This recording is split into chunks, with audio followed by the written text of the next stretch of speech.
Ngarang nungtawin phongkiba pandanggi pauchedagi maroiba pau khara khangatjaraga miyamda khulol tamjage. Congress ki attending candidate Alfred kanga athur da ngashi chu nongmei kapsilakhre. Outer constituency da Congress party ki attending candidate oina tholakliba Rukhul ki hanagi MLA Alfred kanga athur da ngarang masok khangdaba singna nongmei kapsinduna attack tawrakraba matung ngashi chu makha tana attack tawrakre. Thawdo asi ngashi ayu pung 12 rom taba matamda Rukhul district ki Chinga Assembly constituency ki manung janba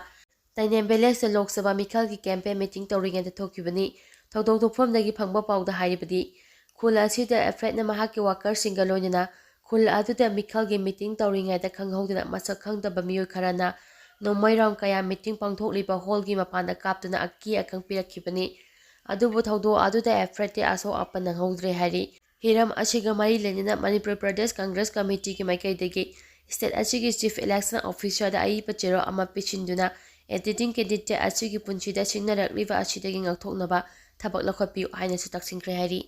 chana kanglon punama kanthoktuna naronda homga chama kuntraga nithoi longnaba hotnaramba thawong tumina leithokloi mangi miyam khangandana naronda homga chama kuntraga nithoi longnaba order tholakiba thawong condemn tawi chana kanglon punama kanthoktuna thabak tawrambada January Homga Commandagi Thawong Achida All Manipur Home Guard Employee Welfare Association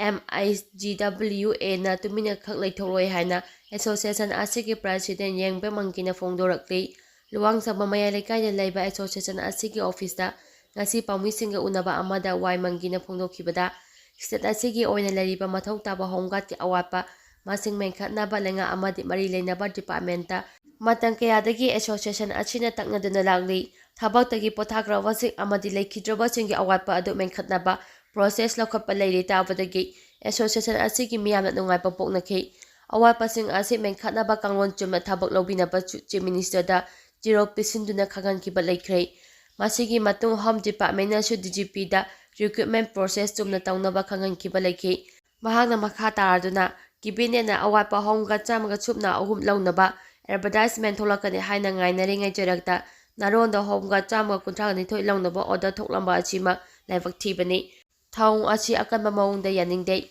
Manipur Home Guard ki commandant CI Adani Mau hariba miyo asi masagi service matam loibadagi hantakta March amadagina kuntra mathoi fawba tha amagi matam sangdoktuna thawpunaba order tholakibani aduga chana kanglon punama kantoktuna advertisement su amata tawduna naronda thabak longnaba order tholakpada chenarakpa achimak laibak thibani Asiguma thawong achina Home Guard ke mingcha thihan badat natana lenga ki micha pusu thihan le haiki loinana thawong asigi matangda Manipur High Court ta association asina kanglon lana laukiba thaba achi kakthap natraga achumba khangdri fawba state tawtuna thambinaba peer ama tawguna petition thagatkibani masigi matung ena ngarang High Court na thaba achi khanbada yauraba miyoi chama kuntra ni thoida investigation gi notice survey tawnaba khangankibada Natana lakadoriba April kungamari case fix tawrakibani thaba achi lawbada yawraklaba singda association achina nungaitaba karisu leite kanglon chumna thabak lawba adukha pambagini thawng asida chenariba singi mathakta association achina tumina khak leithokloi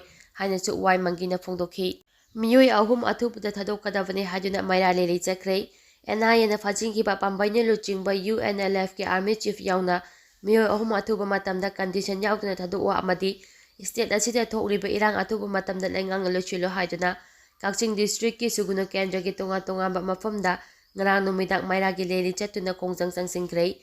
mairagi leli chatuna kongjang sangsingkiba mafamsing adude Sugunu Wangu Chairen amadi Umatheldani Sugunu gi oina mairagi kongsa adu Sugunu apumba maira pabilupna singki Wangnu gi oina su Wangu apumba maira pabilupna singki loinana Chairen amadi Umathel gi oina su Lekaisinga Chigi Club amadi Maira Paibisingna punna singki Kongjang aduda laingakna santiga wari sanariba lup amagi luchingba ahum phagiba asu yaningde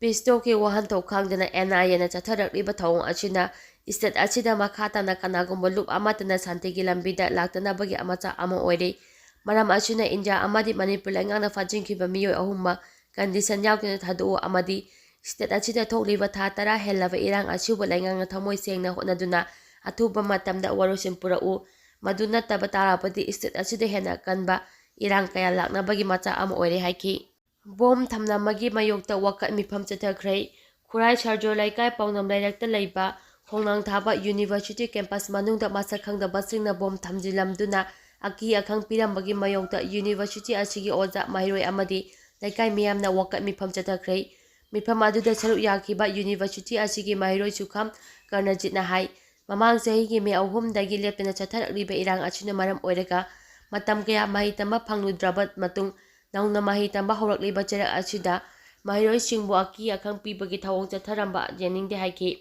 ꯃꯍꯥꯛꯅ ꯃꯈꯥ ꯇꯥꯔꯗꯨꯅ ꯃꯍꯩꯁꯪꯗ ꯁꯦꯜꯒꯤ ꯗꯤꯃꯥꯟ ꯇꯧꯕꯒꯤ ꯃꯊꯛꯇ bomb ꯊꯝꯖꯤꯟꯗꯨꯅ ꯑꯀꯤ ꯑꯈꯪ ꯄꯤꯔꯒ ꯃꯇꯧ ꯀꯔꯝꯅ ꯃꯍꯩꯔꯣꯏꯁꯤꯡꯅ ꯃꯅꯤꯡ ꯃꯈꯥ ꯇꯝꯅ ꯃꯍꯩ ꯇꯝꯕ ꯐꯪꯒꯅꯤ? ꯇꯨꯡꯒꯤ ꯌꯨꯝꯕꯤꯔꯦꯜ ꯑꯣꯏꯒꯗꯧꯔꯤꯕ ꯃꯍꯩꯔꯣꯏ ꯈꯨꯟꯅꯥꯏꯒꯤ ꯌꯦꯡꯂꯒ ꯉꯁꯤꯒꯤ ꯊꯧꯗꯣꯛ ꯑꯁꯤꯒꯨꯝꯅ ꯃꯇꯨꯡꯗ ꯑꯃꯨꯛ ꯍꯟꯅ ꯆꯠꯊꯕꯤꯒꯅꯨ ꯍꯥꯏꯅ ꯃꯍꯥꯛꯅ ꯐꯣꯡꯗꯣꯛꯈꯤ꯫ ꯋꯥꯀꯠ ꯃꯤꯐꯝ ꯑꯗꯨꯗ ꯁꯔꯨꯛ ꯌꯥꯈꯤꯕ ꯈꯨꯔꯥꯏ ꯁꯔꯖꯣ ꯂꯩꯀꯥꯏ ꯄꯥꯎꯅꯝ ꯂꯩꯔꯛ ꯃꯩꯔꯥꯄꯥꯏꯕꯤ ꯂꯨꯞꯀꯤ ꯁꯦꯀ꯭ꯔꯦꯇꯔꯤ ꯄꯥꯎꯅꯝ ꯁꯥꯟꯇꯤꯕꯂꯥꯅ ꯍꯥꯏ ꯌꯨꯅꯤꯚꯔꯁꯤꯇꯤ ꯑꯁꯤꯗ ꯃꯍꯩꯔꯣꯏ ꯀꯌꯥ ꯃꯍꯩ ꯇꯝꯕꯒꯤ ꯃꯊꯛꯇ ꯌꯨꯝ ꯀꯨꯡꯅ ꯇꯥꯔꯤꯕ ꯃꯐꯝ ꯑꯁꯤꯗ ꯕꯣꯝ ꯊꯝꯖꯤꯟꯕ ꯌꯥꯅꯤꯡꯗꯦ꯫ ꯃꯤꯆꯝ ꯃꯤꯌꯥꯝꯗ ꯑꯁꯣꯛ ꯑꯄꯟ ꯅꯪꯒꯗꯕ ꯊꯕꯛꯁꯤꯡ ꯑꯁꯤ ꯇꯧꯖꯍꯟꯅꯤꯡꯗꯦ꯫ ꯃꯇꯨꯡꯗ ꯑꯃꯨꯛ ꯍꯟꯅ ꯇꯧꯕꯤꯒꯅꯨ ꯍꯥꯏꯅ ꯄꯦꯟꯗꯕ ꯐꯣꯡꯗꯣꯛꯈꯤ꯫ ꯄꯟꯕ ꯌꯥꯏ ꯉꯔꯥꯡ ꯑꯌꯨꯛ ꯄꯨꯡ 10 ꯔꯣꯝ ꯇꯥꯕ ꯑꯗꯨꯋꯥꯏꯗ ꯃꯔꯨꯇꯤ ꯑꯜꯇꯣ ꯀꯥꯔ ꯑꯃꯗ ꯂꯥꯛꯄ ꯃꯁꯛ ꯈꯪꯗꯕ ꯃꯤꯑꯣꯏꯁꯤꯡꯅ ꯍꯦꯟ ꯒ꯭ꯔꯦꯅꯦꯗ ꯑꯁꯤ ꯌꯨꯅꯤꯚꯔꯁꯤꯇꯤ ꯑꯁꯤꯒꯤ ꯀꯦꯝꯄꯁ ꯃꯅꯨꯡꯗ ꯊꯝꯖꯤꯜꯂꯝꯕꯗꯒꯤ ꯄꯣꯔꯣꯝꯄꯥꯠ ꯄꯨꯂꯤꯁ ꯁ꯭ꯇꯦꯁꯟ ꯑꯃꯗꯤ ꯕꯣꯝ ꯑꯦꯛꯁꯄꯔꯠꯀꯤ ꯇꯤꯝ ꯑꯃ ꯂꯥꯛꯇꯨꯅ ꯇꯦꯛꯇ ꯀꯥꯗꯨꯅ ꯂꯧꯊꯣꯛꯈꯤꯕꯅꯤ ꯍꯥꯏꯔꯤ꯫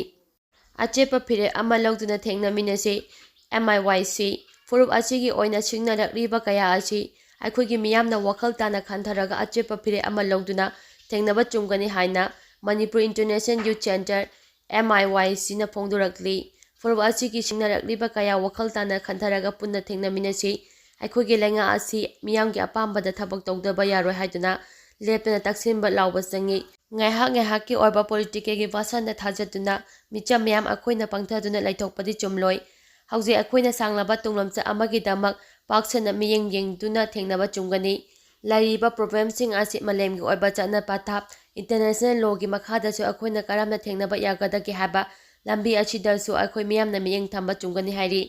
ꯆꯦꯔꯣꯜ ꯑꯁꯤꯅ ꯃꯈꯥ ꯇꯥꯔꯗꯨꯅ ꯀꯨꯀꯤ ꯃꯦꯇꯜꯁꯤꯡꯒꯤ ꯁꯨ ꯂꯧꯊꯣꯛꯄ, NRC ꯆꯠꯅꯕ, FMR ꯂꯧꯊꯣꯛꯄ, ꯕꯣꯔꯗꯔ ꯐꯦꯟꯁꯤꯡ ꯇꯧꯕꯒꯤ ꯋꯥꯐꯝ ꯂꯩꯉꯥꯛꯅ ꯆꯞ ꯆꯥꯅ ꯊꯕꯛ ꯑꯣꯏꯅ ꯄꯥꯡꯊꯣꯛꯄꯗ ꯇꯨꯡ ꯀꯣꯏꯅ ꯁꯣꯂꯨꯁꯟ ꯑꯃ ꯄꯨꯔꯛꯄ ꯉꯝꯒꯅꯤ꯫ ꯃꯅꯤꯄꯨꯔꯗ ꯆꯠꯅꯅꯕ ꯗꯤꯃꯥꯟ ꯇꯧꯔꯤꯕ NRC ꯑꯁꯤꯃꯛ ꯑꯁꯥꯝꯗꯗꯤ ꯃꯥꯏ ꯄꯥꯛꯈꯤꯗꯦ꯫ ꯑꯁꯥꯝꯗ ꯆꯠꯊꯈꯤꯕ NRC ꯑꯁꯤ ꯏꯟꯗꯤꯌꯥꯒꯤ ꯈ꯭ꯋꯥꯏꯗꯒꯤ ꯋꯥꯡꯕ ꯁꯨꯄ꯭ꯔꯤꯝ ꯀꯣꯔꯠꯀꯤ ꯗꯥꯏꯔꯦꯛꯁꯟ ꯑꯃꯒꯤ ꯃꯈꯥꯗ ꯆꯠꯊꯈꯤꯕꯅꯤ꯫ NRC ꯆꯠꯅꯕꯒꯤ ꯋꯥꯐꯝ ꯑꯁꯤ 1951ꯗꯒꯤ ꯍꯧꯔꯛꯂꯒ 1978-79ꯗ ꯆꯠꯊꯈꯤꯕ ꯐꯣꯔꯦꯅꯔ ꯏꯁꯨ ꯑꯃꯗꯤ 1985ꯀꯤ ꯑꯁꯥꯝꯒꯤ ꯑꯦꯀꯣꯔꯗꯇ ꯃꯔꯨꯑꯣꯏꯕ ꯋꯥꯐꯝ ꯑꯃ ꯌꯥꯎꯗꯨꯅ ꯂꯥꯛꯄꯅꯤ꯫ ꯑꯁꯥꯝꯗ NRC ꯑꯁꯤ 2015ꯗꯒꯤ 2019 ꯐꯥꯎꯕ ꯆꯠꯊꯈꯤ꯫ ꯑꯍꯥꯟꯕ NRC ꯐꯣꯡꯕ 2017ꯗ ꯃꯤꯇꯣꯞ ꯂꯥꯈ 40 ꯍꯦꯟꯅ ꯈꯟꯗꯣꯛꯈꯤ꯫ ꯃꯈꯥ ꯇꯥꯅ ꯁꯦꯝꯗꯣꯛ ꯁꯦꯝꯖꯤꯟ ꯇꯧꯔꯕ ꯃꯇꯨꯡꯗ 2019ꯗ ꯃꯤꯇꯣꯞ ꯑꯁꯤ ꯂꯥꯈ 19ꯅꯤ ꯍꯥꯏꯗꯨꯅ ꯑꯃꯨꯛ ꯄꯨꯊꯣꯔꯛꯈꯤ꯫ ꯃꯤꯇꯣꯞꯅꯤ ꯍꯥꯏꯔꯤꯕ ꯕꯪꯒ꯭ꯂꯥꯗꯦꯁꯇꯒꯤ ꯆꯪꯂꯛꯈꯤꯕ ꯃꯤꯑꯣꯏꯁꯤꯡ ꯑꯁꯤ ꯉꯁꯤ ꯐꯥꯎꯕ ꯃꯔꯝꯗ ꯑꯃꯠꯇ ꯍꯜꯍꯟꯕ ꯉꯝꯗꯅ ꯂꯩꯔꯤ꯫ ꯃꯔꯝ ꯑꯁꯤꯅ ꯑꯁꯤꯒꯨꯝꯕ ꯃꯑꯣꯡꯗ ꯃꯅꯤꯄꯨꯔꯗ NRC ꯆꯠꯅꯒꯗꯕ ꯑꯣꯏꯔꯕꯗꯤ ꯋꯥꯍꯟꯊꯣꯛ ꯂꯩꯔꯣ ꯍꯥꯏꯕ ꯋꯥꯐꯝꯁꯨ ꯊꯝꯂꯛꯈꯤ꯫ ꯍꯨꯏ ꯉꯥꯎꯕꯒꯤ ꯂꯥꯏꯅꯥ ꯔꯦꯕꯤꯁ ꯃꯈꯥ ꯇꯥꯅ ꯁꯟꯗꯣꯔꯛꯇꯅꯕ ꯑꯃꯗꯤ ꯀꯟꯇ꯭ꯔꯣꯜ ꯇꯧꯅꯕ ꯈꯪꯍꯟꯈ꯭ꯔꯦ꯫ ꯁ꯭ꯇꯦꯠ ꯑꯁꯤꯗ ꯍꯧꯖꯤꯛ ꯊꯥ ꯈꯔ ꯑꯁꯤꯗ ꯍꯨꯏ ꯑꯉꯥꯎꯕꯅ ꯆꯤꯛꯄꯗꯒꯤ ꯃꯤꯑꯣꯏ 4 ꯂꯩꯈꯤꯗ꯭ꯔꯦ ꯍꯥꯏꯅ ꯔꯤꯄꯣꯔꯠ ꯑꯃ ꯂꯥꯛꯈ꯭ꯔꯕ ꯃꯇꯨꯡ ꯚꯦꯇꯦꯔꯤꯅꯔꯤ ꯑꯃꯗꯤ ꯑꯦꯅꯤꯃꯦꯜ ꯁꯔꯚꯤꯁꯦꯁꯀꯤ ꯗꯥꯏꯔꯦꯛꯇꯔ ꯗꯥꯛꯇꯔ ꯑꯥꯔ.ꯀꯦ. ꯈꯣꯒꯦꯟꯗ꯭ꯔꯖꯤꯠꯅ ꯄ꯭ꯔꯤꯁꯥꯏꯗ ꯇꯧꯗꯨꯅ ꯖꯣꯏꯟꯠ ꯗꯥꯏꯔꯦꯛꯇꯔ, ꯗꯤꯁꯇ꯭ꯔꯤꯛꯠ ꯂꯦꯚꯦꯜ ꯑꯣꯐꯤꯁꯥꯔꯁꯤꯡ ꯌꯥꯎꯕ ꯃꯤꯐꯝ ꯑꯃ ꯄꯥꯡꯊꯣꯛꯇꯨꯅ ꯍꯨꯏ ꯉꯥꯎꯕꯒꯤ ꯂꯥꯏꯅꯥ ꯔꯦꯕꯤꯁ ꯃꯈꯥ ꯇꯥꯅ ꯁꯟꯗꯣꯛꯇꯅꯕ ꯑꯃꯗꯤ ꯀꯟꯇ꯭ꯔꯣꯜ ꯇꯧꯅꯕ ꯈꯪꯍꯟꯈ꯭ꯔꯦ꯫ ꯍꯨꯏ ꯑꯃꯅ ꯅꯥꯔꯛꯄ ꯃꯇꯝꯗ ꯔꯦꯕꯤꯁꯅ ꯆꯤꯡꯅꯕ ꯇꯥꯔꯒꯗꯤ ꯃꯅꯥꯛ ꯅꯛꯄ ꯗꯤꯁꯇ꯭ꯔꯤꯛꯠ ꯚꯦꯇꯦꯔꯤꯅꯔꯤ ꯍꯣꯁꯄꯤꯇꯥꯜ ꯅꯠꯇ꯭ꯔꯒ ꯁꯟꯖꯦꯟꯊꯣꯡꯗ ꯂꯩꯕ ꯁ꯭ꯇꯦꯠ ꯚꯦꯇꯦꯔꯤꯅꯔꯤ ꯍꯣꯁꯄꯤꯇꯥꯜꯗ ꯂꯥꯛꯇꯨꯅ ꯗꯥꯛꯇꯔꯁꯤꯡꯒ ꯇꯥꯟꯅꯕꯤꯌꯨ꯫ ꯅꯣꯡꯃꯥꯏꯖꯤꯡ ꯅꯨꯃꯤꯠ ꯌꯥꯎꯅ ꯅꯨꯃꯤꯠ ꯈꯨꯗꯤꯡꯒꯤ ꯑꯦꯟꯇꯤ ꯔꯦꯕꯤꯁ ꯚꯦꯛꯁꯤꯟ ꯀꯥꯞꯄꯒꯤ ꯊꯕꯛ ꯌꯥꯝꯅ ꯀꯟꯅ ꯆꯪꯁꯤꯜꯂꯤ ꯍꯥꯏꯅ ꯗꯥꯏꯔꯦꯛꯇꯔ ꯑꯥꯔ.ꯀꯦ. ꯈꯣꯒꯦꯟꯗ꯭ꯔꯖꯤꯠꯅ ꯊꯝꯂꯛꯂꯤ꯫ ꯁꯟꯖꯦꯟꯊꯣꯡꯗ ꯂꯩꯕ ꯑꯣꯐꯤꯁꯇ ꯄꯥꯎꯃꯤꯁꯤꯡꯒ ꯎꯅꯕ ꯑꯃꯗ ꯗꯥꯏꯔꯦꯛꯇꯔ ꯑꯁꯤꯅ ꯍꯥꯏ ꯃꯃꯥꯡ ꯆꯍꯤꯒꯤ ꯅꯕꯦꯝꯕꯔ ꯊꯥꯗꯒꯤ ꯍꯧꯔꯒ ꯆꯠꯂꯤꯕ ꯆꯍꯤ ꯑꯁꯤꯒꯤ ꯃꯥꯔꯆ 5 ꯐꯥꯎꯕꯗ ꯔꯦꯕꯤꯁꯀꯤ ꯀꯦꯁ 4 ꯂꯥꯛꯈꯤ꯫ ꯀꯦꯁ 4 ꯑꯁꯤꯒꯤ ꯁꯦꯝꯄꯜ ꯕꯦꯡꯒ꯭ꯂꯣꯔꯗ ꯊꯥꯗꯨꯅ ꯆꯦꯛ ꯇꯧꯕ ꯃꯇꯝꯗ ꯂꯣꯏꯅꯃꯛ ꯄꯣꯖꯤꯇꯤꯚ ꯑꯣꯏꯈꯤ ꯍꯥꯏꯔꯤ꯫ ꯉꯁꯤ ꯐꯝꯈꯤꯕ ꯃꯤꯐꯝ ꯑꯗꯨꯗ ꯑꯦꯟꯇꯤ ꯔꯦꯕꯤꯁ ꯚꯦꯛꯁꯤꯅꯦꯁꯟ ꯀꯟꯁꯤꯟꯕ ꯆꯤꯡꯒꯤ ꯃꯐꯝꯁꯤꯡꯗꯁꯨ ꯗꯤꯁꯇ꯭ꯔꯤꯛꯠ ꯚꯦꯇꯦꯔꯤꯅꯔꯤ ꯑꯣꯐꯤꯁꯥꯔꯁꯤꯡꯅ ꯀ꯭ꯂꯕ ꯑꯃꯗꯤ CSOꯁꯤꯡꯒ ꯈꯨꯠꯁꯝꯅꯔꯒ ꯑꯦꯟꯇꯤ ꯔꯦꯕꯤꯁ ꯄꯥꯛꯇꯛꯅꯅ ꯀꯥꯞꯊꯣꯛꯅꯕꯒꯤ ꯊꯕꯛ ꯄꯥꯏꯈꯠꯄ ꯍꯥꯏꯅ ꯌꯥꯅꯈꯤ ꯍꯥꯏꯔꯤ꯫ ꯔꯦꯕꯤꯁ ꯂꯥꯏꯅꯥ ꯑꯁꯤ ꯉꯥꯛꯊꯣꯛꯅꯕ ꯍꯣꯠꯅꯕꯗ ꯗꯤꯄꯥꯔꯠꯃꯦꯟꯠ ꯑꯁꯤꯅ ꯆꯞ ꯆꯥꯅ ꯊꯧꯗꯥꯡ ꯂꯧꯖꯒꯦ ꯍꯥꯏꯅꯁꯨ ꯗꯥꯏꯔꯦꯛꯇꯔ ꯑꯁꯤꯅ ꯊꯝꯂꯛꯂꯤ꯫